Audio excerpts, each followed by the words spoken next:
اب اس کا سن لیجئے، پیشاب کیا، استنجا نہیں کیا، پاک نہیں ہوا، گھر میں آیا، اور جیسے ہی وہ گھر میں آیا کتابوں میں چلا گیا۔ اسٹوڈنٹ اچھا تھا، ذہین تھا، لیبوریس تھا، ٹاپ کرتا تھا، اسٹڈی کرتا تھا، ہوم ورک میں پیچھے نہیں ہوتا تھا۔ گیا کتابیں نکالنے لگا، یہ نکالا دیکھا مطلب کی نہیں، یہ رکھ دیا، پھر دوسری نکالا دیکھا یہ میں نہیں ڈھونڈ رہا ہوں، رکھتا چلا گیا، کھولتا رکھتا کھولتا رکھتا۔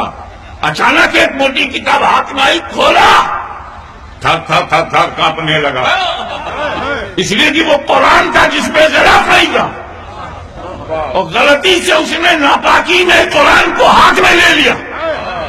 بھاگا بھاگا اپنے باپ کے پاس آیا، ابا حضور آپ نے میری لائبریری میں قرآن رکھا، یہ اچھا کیا، اس پر غلاف کیوں نہیں؟ تو پوچھا باپ نے، بیٹا کیا قرآن کو غلاف کی ضرورت ہے؟ بولے ابا قرآن کو غلاف کی ضرورت نہیں، ہم ناپاکوں کو غلاف کی ضرورت ہے۔ اچھی طرح سمجھ جاؤ، کعبۃ اللہ پہ غلاف چڑھاؤ تب بھی وہ کعبہ ہے، نہ چڑھاؤ تب بھی وہ کعبہ ہے۔ ولی کی قبر پہ چادر چڑھاؤ تب بھی وہ ولی ہے، اور نہ چڑھاؤ تب بھی وہ ولی ہے۔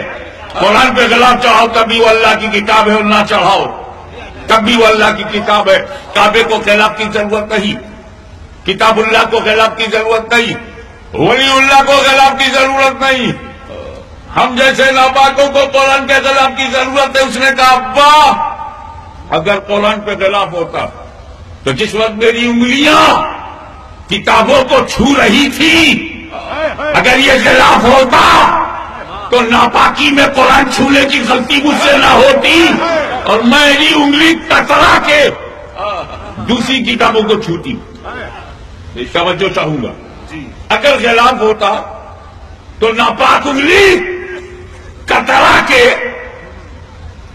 کے نکل جاتی۔ تو کترانا کس کی قسمت میں ہے؟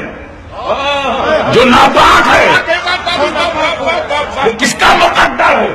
اگر آپ پاک ہیں تو چھوئیں گے، اور اگر آپ ناپاک ہیں تو غلاف دیکھ کے کترا جائیں گے۔ اسی لیے تو ہم ولیوں کی قبروں پہ غلاف چڑھاتے ہیں کہ جو پاک ہے وہی چھوئے، جو ناپاک ہے وہ کترا جائے۔ بسم اللہ الرحمن الرحیم۔ آپ نے اس حضرت کی گفتگو سنی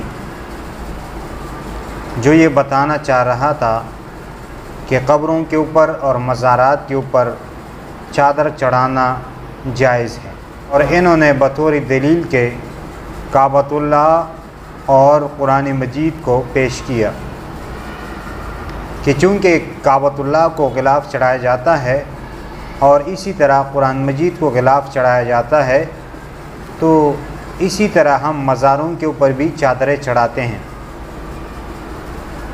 اب ان کو چاہیے تھا کہ لوگوں کو ان خرافات سے روکتے جو آج کل ہو رہے ہیں، کیونکہ عوام تو جاہل ہے، وہ یہ سمجھتے ہیں کہ یہ ثواب کا کام ہے، تو اس لیے اس میں بڑھ چڑھ کر جو ہے وہ حصہ لیا جائے۔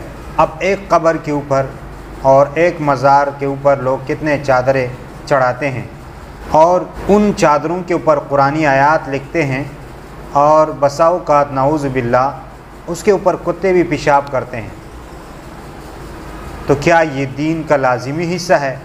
کیا یہ فرض یا سنت عمل ہے کہ لوگ اس کو کرتے جا رہے ہیں؟ اب لوگوں کو اس طرح چیزوں میں لگانا یہ ان کے ساتھ ظلم ہے، کیونکہ وہ اس کو ثواب سمجھتے ہیں۔ تو خدا را لوگوں کو وہ چیزیں بیان کرے جو کہ ضروری ہے، لوگوں کو ایمانیات کا درس دیا جائے، اور اسی طرح لوگوں کو نماز اور دیگر جو دین کے فرائض ہے وہ بیان کیے جائیں، تاکہ لوگ جان سکے کہ واقعی یہ چیزیں ہمارے لیے ضروری ہے، اور اس کے علاوہ یہ جو ہم کر رہے ہیں یہ کوئی ضروری چیز نہیں ہے۔ ایسا نہ ہو کہ کل قیامت کے دن لوگوں کا ہاتھ ہو اور تمہارا گریبان ہو، اور وہ کہے اے اللہ کہ ہمیں ان چیزوں میں ان لوگوں نے لگایا ہے، تو پھر آپ کیا جواب دیں گے؟ آپ اس کے جواز اور اس کو ثابت کرنے میں لگے ہیں کہ اور اس کے لیے دلائل دے رہے ہیں، اور جو نہیں مانتے اور جو اس طرح نہیں کرتے ان کو آپ ناپاک کہتے ہیں، اور جو اس طرح کرتے ہیں آپ اس کو پاک سمجھتے ہیں۔ تو خدا را ان چیزوں سے لوگوں کو بچائیں۔ اللہ تعالی ہمیں صحیح دین سمجھنے اور اس پر عمل کرنے کی توفیق عطا فرمائے۔